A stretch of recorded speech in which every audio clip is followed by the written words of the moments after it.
Víš, že se soustředil na to, jak se sedá místo toho, aby volal. Práve, že si mal láhnuť. Možná, kdyby se slehl, Dobre. tak Uvidíme. Budeme sa radiť. No jasné. Dobre, Tu si ďakujem píšem, pekne. že uvidíme. taky děkuju. Jasné. Moc. Serus. Díky. Ja som to zobral až moc klubovo, takže som tam chcel spraviť proste bordel. A potom vlastne si uvedomí človek, že to bolo pre 3 ľudí. Možno som to aj trošku prepálil, ale ja som s tým veľmi spokojný, lebo tam bola energia, bolo tam proste to, čo som tomu chcel dať, tak ako som to plánoval, tak som to aj dal. Myslím si, že som trošku iné ako tí ostatní. Ja si idem viacej tú melanchóliu v rape a ostatní idú skôr hard. Myslím si, že aj jeden predstaviteľ takéhoto typu rapu by sa tam hodil.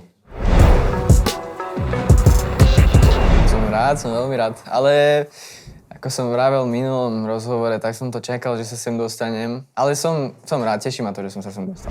A myslím si, že je to lepšie, pretože v tom tracku sa dá viacej vyhrať a viacej ukázať, že niekedy aj nejaký rap, niekedy aj nejaký spev, takže ja si myslím, že 2 minúty super, akurát.